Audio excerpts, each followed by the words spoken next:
All right, today we're going to slow everything down and I'm going to give you step-by-step guide on how to beat the frustration of miscommunication that happens with email by using some mindfulness practices. Are you ready? Look, email is here to stay. While it's incredibly convenient, fast as nothing else, it's likely also taking over your day. And it's like if you're anything like me, it's really difficult sometimes to convey everything that you're really trying to say to someone.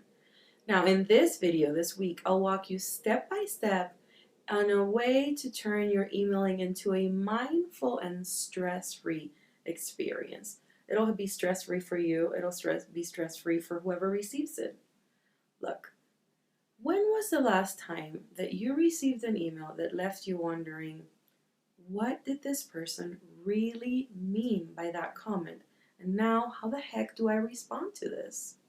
Have you had those? And you are probably familiar with the frustration of being CC'd on a ton of emails that you have no business receiving. This is one of my big pet peeves. It has nothing to do with you, and yet you still have to read through the whole message to make sure you're not accountable for something in there.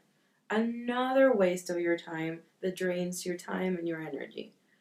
I absolutely go crazy with that one.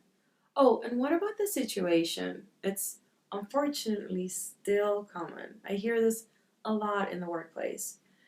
When people receive mean, nasty, aggressive, often inflammatory email messages that leave them, one, spinning off in reaction, emotional, and wondering, what in the world? Why would a person ever do that?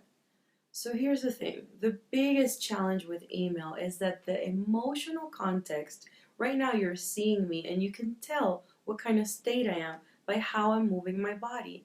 And you can tell a lot about my emotional context when someone is speaking to you in person. However, in email, that gets misinterpreted, miscommunicated a lot. And you can't really tell or really judge the intentions behind a message. Fortunately, they've found a way to help you improve the experience of this daily situation that takes up so much of your time and can be quite a hassle email. Are you ready? Here's something that they do at Google, and they've been exploring this throughout the whole company, and the results are amazing.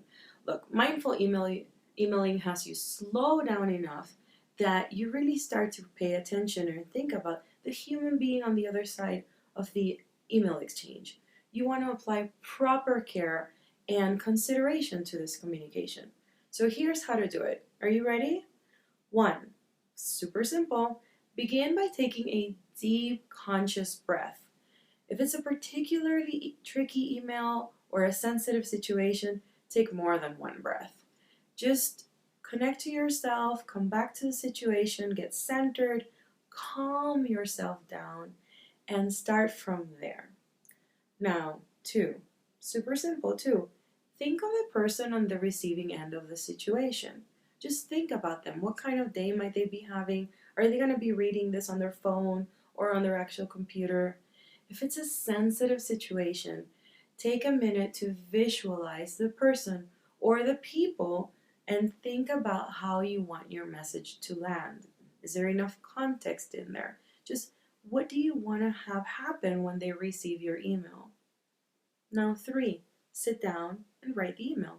Just simple, what you do every day. Four, before hitting the send button, take a minute and put yourself in the recipient's shoes again. Now that you've already written it, just think about them again.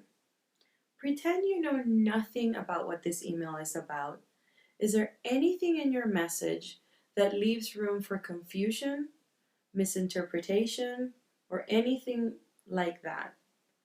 And if there is, go ahead and revise your email. Just retype whatever you need to retype. Now, five, take one long, big inhale. Breathe before you send that email. If the situation is in any way extra sensitive and fiery, take another slow, deep breath. Are you getting me here?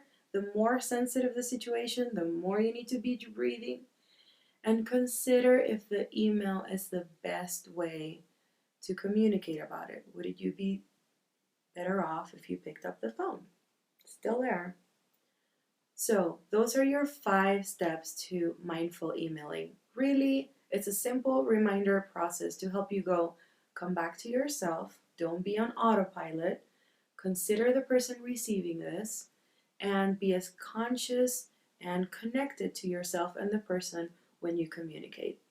I would love to hear how this goes and how this lands for you. If you put it into practice, do let me know how it goes. I know the results in Google have been astounding and employees love the technique. So I'm teaching it in the classes and I thought you could use it too. Till next time, bye.